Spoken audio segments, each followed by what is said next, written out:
All right, lesson 31 handout. It's talking about conservation of angular momentum today. Number one, multiple choice. What condition must be satisfied in order for angular momentum of an object to be conserved? Well, let's think about this. Sum of the torques is equal to the change in angular momentum. So if we have a net torque, we're going to have a change in angular momentum.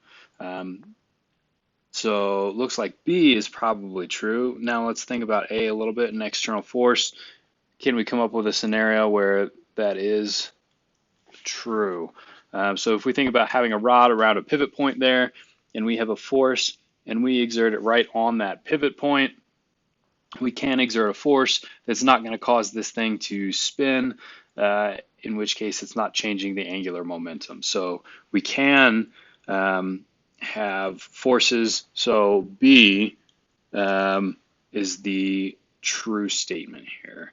If we have no net external torques, then angular momentum is conserved. We can have external forces and excuse me, still have angular momentum be conserved.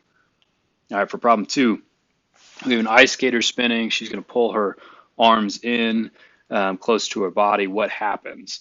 Well, if we think about this, L equals I omega, right? Angular momentum is dependent on our rotational inertia and our rotational or angular velocity. So there was no net external torque, so angular momentum is going to be conserved. So it's going to remain the same. So A is true. B, angular velocity increases. So if L stays the same here, and I is going to go down because we're pulling her arms in. So I goes down, that means omega has to go up. So when omega goes up, angular velocity increases. And then kinetic energy, we know K equals 1/2 I omega squared. So if omega is going up by the same amount that I is going down, we know that our kinetic energy has to also increase.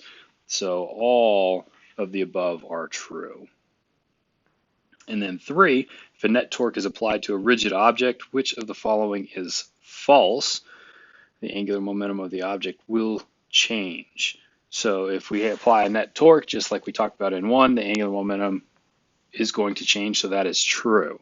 B, the kinetic energy of the object will change. Well, similar to what we said in part 2, right? If we have a change in angular momentum, then we're going to have a change in the kinetic energy. So B is true. C, the object will experience an angular acceleration. Well, if we have a net torque, right, we know that torque equals I alpha, which is our angular acceleration there. So if we have a torque, we're going to have an angular acceleration. So C is true.